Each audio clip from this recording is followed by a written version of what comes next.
Hi Warriors, I'm so excited to be reading chapter 7 from Because of Winn-Dixie. Back when Florida was wild, when it consisted of nothing but palmetto trees and mosquitoes so big that they could fly away with you, Miss Franny Block started in, and I was just a little girl, no bigger than you. My father, Herman W. Block, told me that I could have anything I wanted for my birthday, anything at all. Miss Franny looked around the library. She leaned in close to me. I don't want to appear prideful, she said, but my daddy was a very rich man. A very rich man, she nodded and then leaned back and said, and I was a little girl who loved to read. So I told him, I said, Daddy, I would most certainly love to have a library for my birthday. A small little library would be wonderful. You asked for a whole library? A small one, Miss Franny nodded. I wanted a little house full of nothing but books, and I wanted to share them too. And I got my wish. My father built me this house, the very one we are sitting in now. And at a very young age, I became a librarian. Yes, ma'am. What about the bear? I said. Did I mention that Florida was wild in those days? Miss Franny Block said. Uh-huh, you did. It was wild. There were wild men and wild women and wild animals. Like bears? Yes, ma'am. That's right. Now I have to tell you, I was a little Miss Know-It-All. I was a Miss Smarty Pants with my library full of books. Oh, yes, ma'am. I thought I knew the answers to everything.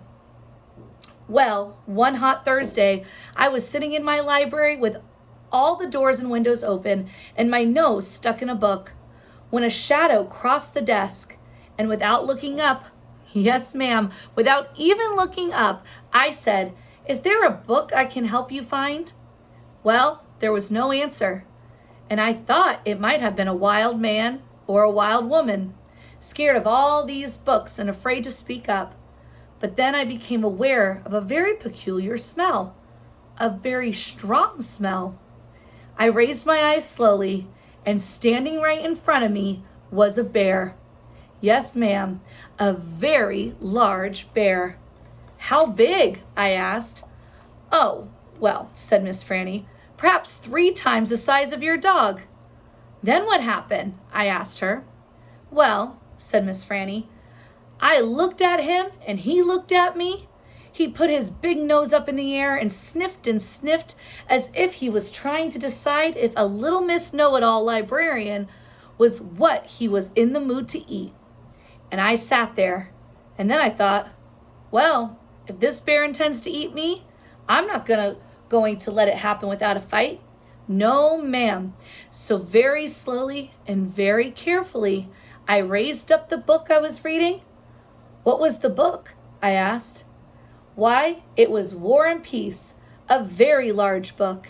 I raised it up slowly, and then I aimed it carefully, and I threw it right at that bear and screamed, "Be gone!" And do you know what? No, ma'am, I said. He went, but this is what I will never forget. He took the book with him. Nuh-uh, I said. Yes, ma'am, said Miss Franny. He snatched it up and ran. Did he come back? I asked. No, I never saw him again. Well, the men in town used to tease me about it. They used to say, Miss Franny, we saw that bear of yours out in the woods today. He was reading that book, and he said it sure was good, and it would be all right if he kept it for just another week. Yes, ma'am, they did tease me about it, she sighed. I imagine I'm the only one left from those days. I imagine I'm the only one that even recalls that bear. All my friends, everyone I knew when I was young, they are all dead and gone. She sighed again. She looked sad and old and wrinkled. It was the same way I felt sometimes, being friendless in a new town and not having a mama to comfort me. I sighed too. Winn-Dixie raised his head off his paws and looked back and forth between me and Miss Franny. He sat up then and showed Miss Franny his teeth. "Well now, look at that," she said. "That dog is smiling at me." "It's a talent of his," I told her. "It is a fine talent," Miss Franny said. "A very fine talent." And she smiled back at Winn-Dixie. "We could be friends," I said to Miss Franny. "I mean, you and me and Winn-Dixie, we could all be friends." Miss Franny smiled even bigger. "Why, that would be grand," she said. "Just grand." And right at that minute, right when the three of us had decided to be friends, who should come marching into Herman W. Block Memorial Library but old pinch-faced Amanda Wilkinson. She walked right up to Miss Franny's desk and said, "I finished Johnny Tremaine, and I enjoyed it very much. I would like something even more difficult to read now, because I am an advanced reader." "Yes, dear, I know," said Miss Franny. She got up out of her chair. Amanda pretended like I wasn't there.